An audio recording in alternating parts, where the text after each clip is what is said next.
जय सोमनाथ, जय सोमनाथ, जय सोमनाथ। देवी और सज्जनों, आज देश के कोने कोने से लाखों लोग जुड़े हैं हमारे साथ। उन सबको भी मेरी तरफ से जय सोमनाथ। साथियों, ये समय अद्भुत है, ये वातावरण अद्भुत है, ये उत्सव अद्भुत है।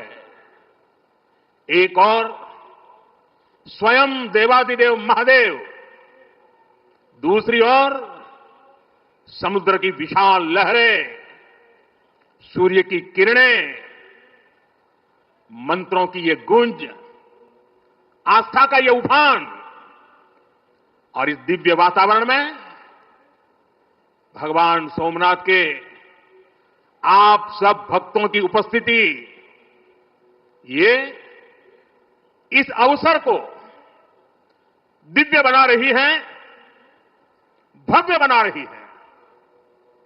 और मैं इसे अपना बहुत बड़ा सौभाग्य मानता हूं कि सोमनाथ मंदिर ट्रस्ट के अध्यक्ष के रूप में मुझे सोमनाथ स्वाभिमान पर्व में सक्रिय सेवा का अवसर मिला है। ये पीछे से कुछ और आवाज चल रही है भाई, इसे बंद किया जाए।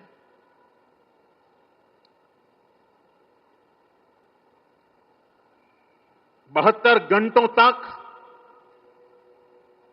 अनवरत ओमकार का नाद, 72 घंटों का अनवरत मंत्रोच्चार। और मैंने देखा कल शाम को 1000 ड्रोन्स द्वारा वैदिक गुरुकुलों के 1000 विद्यार्थियों की उपस्थिति, सोमनाथ के 1000 वर्षों की गाथा का प्रदर्शन, और आज 108 अश्वों के साथ मंदिर तक शौर्य यात्रा, मंत्रों और भजनों की अद्भुत प्रस्तुति, सब कुछ मंत्र मुग्ध कर देने वाला है।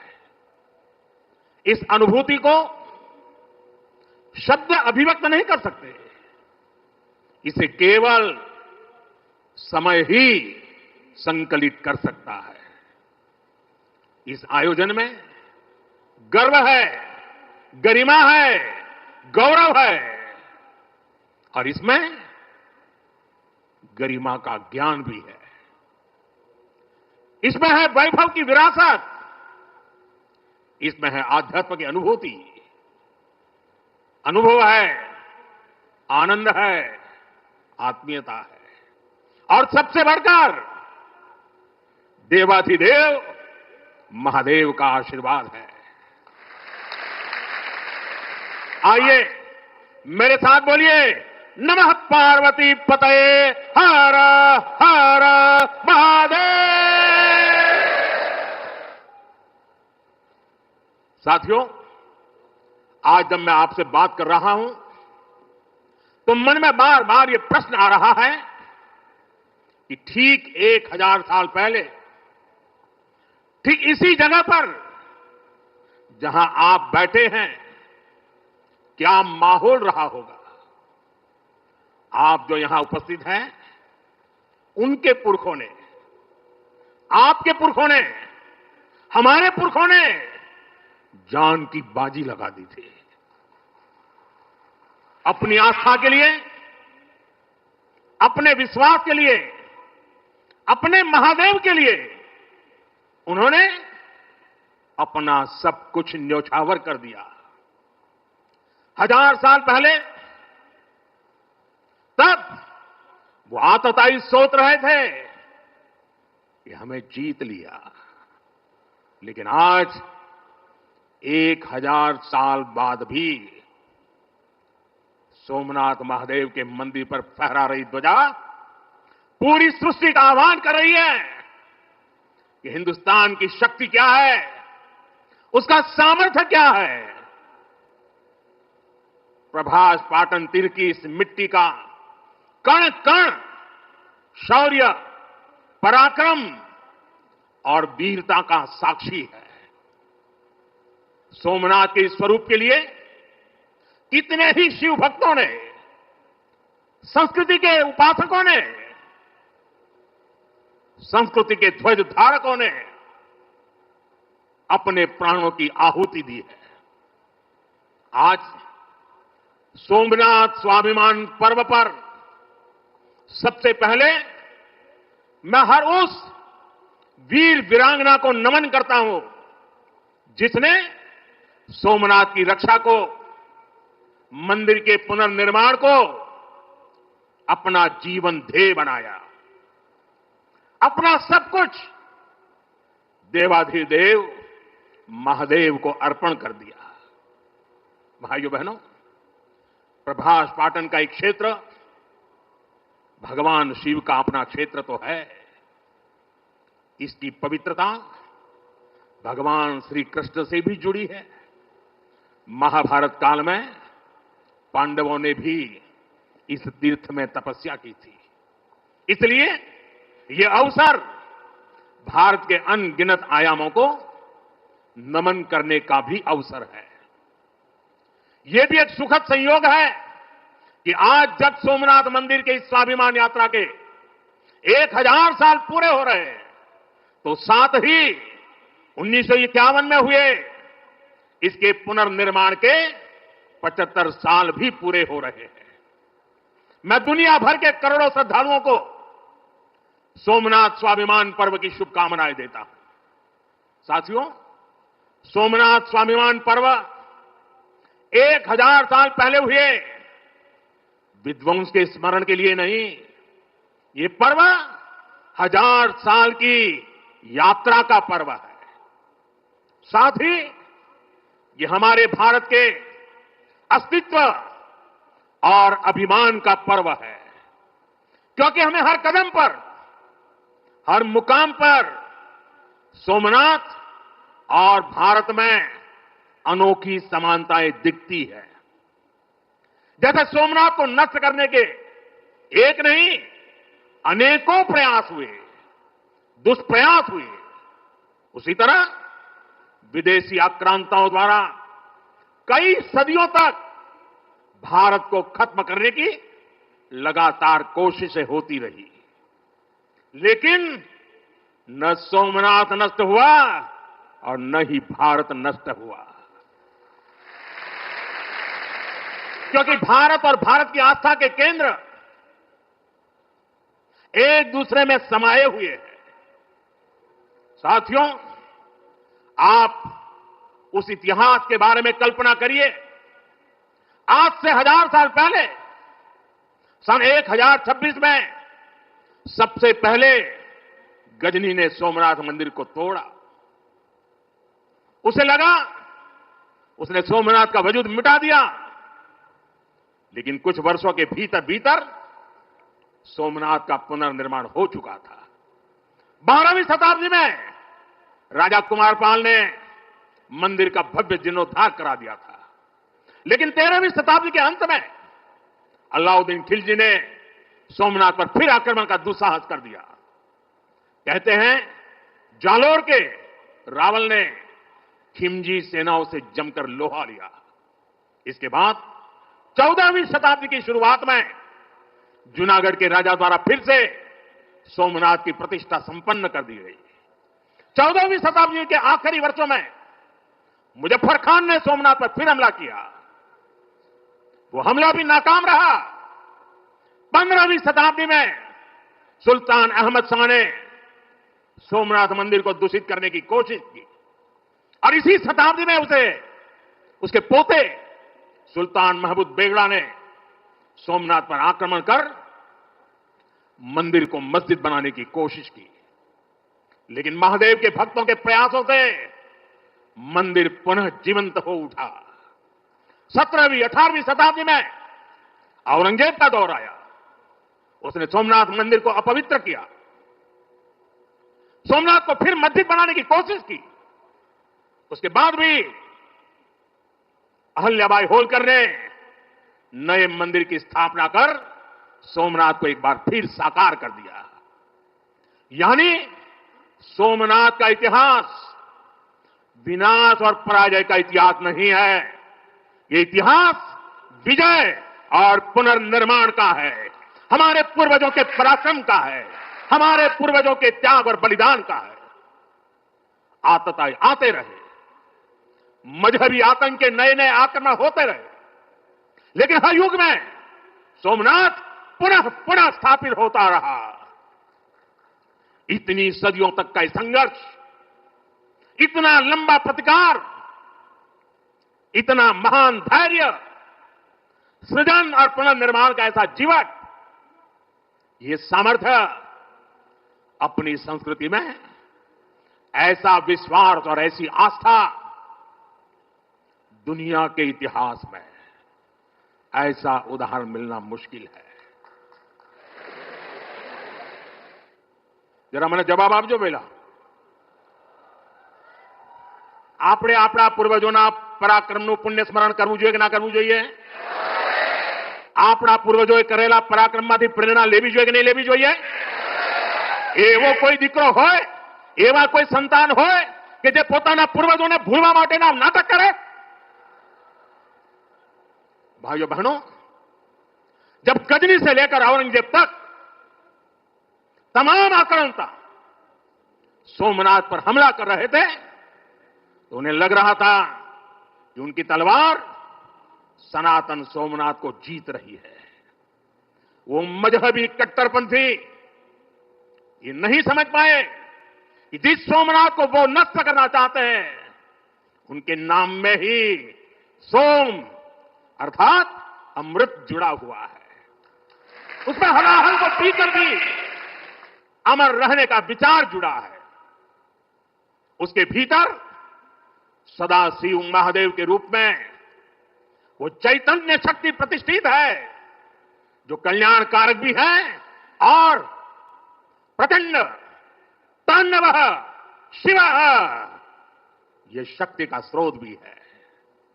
भाइयों बहनों, सोमनाथ में विराजमान महादेव, उनका एक नाम मृत्युंजय भी है। मृत्युंजय, जिसने मृत्यु को जीत लिया हो, जो स्वयं काल स्वरूप है। यतो जायते पाल्यते येन विश्वम तमीस भजे लियते यत्र विश्वम, अर्थात ये सृष्टि उन्हीं से उत्पन्न होती है, उन्हीं में लय हो जाती है। हम मानते हैं त्वमेको जगत व्यापको विश्व रूप, यानी शिव पूरे जगत में व्याप्त है। इसलिए हम कण कण कंकण कंकण में भी उस शंकर को देखते हैं। फिर कोई उन शंकर के कितने स्वरूपों को नष्ट कर सकता है? हम तो वो लोग हैं जो जीव में भी शिव को देखते हैं। उनसे हमारी आस्था को कोई कैसे डिगा सकता था? और साथियों, ये समय चक्र है कि सोमनाथ को ध्वस्त करने की मंशा लेकर आए मजहबी आतताई आज इतिहास के कुछ पन्नों में सिमट कर रह गए हैं। और सोमनाथ मंदिर उसी विशाल समंदर के किनारे गगनचुंबी धर्म ध्वजा को थामे खड़ा है। सोमनाथ का ये शिखर मानव उद्घोष कर रहा है, चंद्रशेखरम आश्रय मम किम करिष्यति वै यम, अर्थात मैं चंद्रशेखर शिव पर आश्रित हूं, काल भी मेरा क्या कर लेगा। साथियों, सोमनाथ स्वाभिमान पर्व इतिहास के गौरव का पर्व तो है ही, ये कालातीत यात्रा को भविष्य के लिए जीवंत बनाने का माध्यम भी है।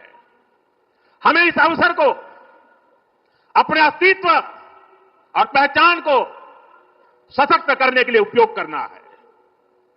आप भी देखते हैं, अगर कहीं किसी देश के पास कुछ 100 साल पुरानी विरासत होती है, वो देश उसे अपनी पहचान बनाकर दुनिया के सामने प्रस्तुत करता है। वहीं भारत के पास सोमनाथ जैसे हजारों साल पुराने पुण्य स्थान है। ये स्थान हमारे सामर्थ्य, प्रतिरोध और परंपरा के पर्याय रहे हैं। लेकिन दुर्भाग्य से आजादी के बाद गुलामी की मानसिकता वाले लोगों ने उनसे पल्ला झाड़ने की कोशिश की। उस इतिहास को भुलाने के कुत्सित प्रयास हुए। हम जानते हैं सोमनाथ की रक्षा के लिए देश ने कैसे कैसे बलिदान दिए थे। रावल कन्नड़दे जैसे शासकों के प्रयास, वीर हमीर जी गोहिल का पराक्रम, बेगड़ा भील का शौर्य, ऐसे कितने ही नायकों का इतिहास सोमनाथ मंदिर से जुड़ा है। लेकिन दुर्भाग्य से इन्हें कभी उतना महत्व नहीं दिया गया। बल्कि आक्रमण के इतिहास को भी कुछ इतिहासकारों और राजनेताओं द्वारा व्हाइट वॉश करने की कोशिश की गई। मजहबी उन्माद की मानसिकता को केवल साधारण लूट बताकर ढंकने के लिए किताबें लिखी गई। सोमनाथ मंदिर एक बार नहीं, बार बार तोड़ा गया।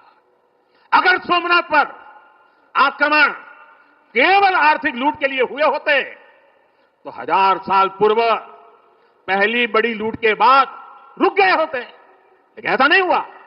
सोमनाथ के पवित्र विग्रह को तोड़ा गया। बार बार मंदिर का स्वरूप बदलने की कोशिश हुई और हमें पढ़ाया गया कि सोमनाथ को लूट के लिए तोड़ा गया था। नफरत, अत्याचार और आतंक का असली क्रूर इतिहास हमसे छिपाया गया। साथियों, हमने धर्म के प्रति ईमानदार कोई भी व्यक्ति ऐसी कट्टरपंथी सोच का समर्थन नहीं करेगा। लेकिन तुष्टीकरण के ठेकेदारों ने हमेशा इस कट्टरपंथी सोच के आगे घुटने टेके। जब भारत गुलामी की बेड़ियों से मुक्त हुआ, जब सरदार वल्लभ भाई पटेल ने सोमनाथ के पुनर्निर्माण की शपथ ली, तो उन्हें भी रोकने की कोशिश की गई। 1951 में तत्कालीन राष्ट्रपति डॉक्टर राजेंद्र प्रसाद के यहां आने पर भी आपत्ति जताई गई। उस समय सौराष्ट्र के सर्वाधिक मशहूर हमारे जाम साहब महाराजा दिग्विजय सिंह जी आगे आए थे। भूमि अधिग्रहण से लेकर सुरक्षा व्यवस्था तक उन्होंने राष्ट्रीय गौरव को सबसे ऊपर रखा था। उस दौर में सोमनाथ मंदिर के लिए जाम साहब ने 1 लाख रुपए का दान दिया और उन्होंने ट्रस्ट के प्रथम अध्यक्ष के रूप में बड़ी जिम्मेदारी निभाई। भाइयों बहनों, दुर्भाग्य से आज भी हमारे देश में वो ताकतें मौजूद है, पूरी तरह सक्रिय है, जिन्होंने सोमनाथ पुनर्निर्माण का विरोध किया। आज तलवारों की जगह दूसरे कुत्सित तरीकों से भारत के खिलाफ षड्यंत्र हो रहे हैं और इसलिए हमें ज्यादा सावधान रहना है। हमें खुद को शक्तिशाली बनाना है, हमें एक रहना है, एकजुट रहना है, ऐसी हर ताकत को हराना है जो हमें बांटने की साजिशें रच रही है। साथियों, जब हम अपनी आस्था से जुड़े रहते हैं, अपनी जड़ों से जुड़े रहते हैं, पूरे स्वाभिमान के साथ अपनी विरासत का संरक्षण करते हैं, अपनी विरासत के प्रति सजग रहते हैं, तो हमारी सभ्यता की जड़ें भी मजबूत होती है। और इसलिए पिछले 1000 वर्षों की यात्रा हमें अगले 1000 वर्षों के लिए तैयार रहने की प्रेरणा देती है। साथियों, राम मंदिर प्राण प्रतिष्ठा के ऐतिहासिक अवसर पर मैंने भारत के लिए 1000 साल का विराट स्वप्न सामने रखा था। मैंने देव से देश के विजन के साथ आगे बढ़ने की बात कही थी। आज देश का सांस्कृतिक पुनर्जागरण करोड़ों देशवासियों में नया विश्वास भर रहा है। आज हर देशवासी के मन में विकसित भारत को लेकर एक भरोसा है। आज 140 करोड़ भारतीय भविष्य के लक्ष्यों को लेकर संकल्पित है। भारत अपने गौरव को नई बुलंदी देगा। हम गरीबी के खिलाफ अपनी लड़ाई में जीतेंगे। हम विकास की नई ऊंचाइयों को छुएंगे। पहले दुनिया की तीसरी बड़ी अर्थव्यवस्था बनने का लक्ष्य, फिर उसके आगे का सफर, देश अब इसके लिए तैयार हो चुका है। और सोमनाथ मंदिर की ऊर्जा हमारे इन संकल्पों को आशीर्वाद दे रही है। साथियों, आज का भारत विरासत से विकास की प्रेरणा लेकर आगे बढ़ रहा है। सोमनाथ में भी विकास भी विरासत भी, ये भावना निरंतर साकार हो रही है। आज एक और सोमनाथ मंदिर का सांस्कृतिक विस्तार, सोमनाथ संस्कृत यूनिवर्सिटी की स्थापना, माधवपुर मेले की लोकप्रियता और उसके रंग, इनसे हमारी विरासत मजबूत हो रही है। गिर लायन के संरक्षण से इस क्षेत्र का प्राकृतिक आकर्षण बढ़ रहा है, तो वहीं प्रभास पाटन क्षेत्र के विकास के नए आयाम भी गढ़े जा रहे हैं। केशव एयरपोर्ट का विस्तार किया जा रहा है। इससे देश विदेश से श्रद्धालु सीधे सोमनाथ तक पहुंच सकेंगे। अहमदाबाद से वेरावल वंदे भारत ट्रेन की शुरुआत से तीर्थ यात्रियों और पर्यटकों का समय कम हुआ है। इस क्षेत्र में यात्राधाम सर्किट का विकास भी किया जा रहा है।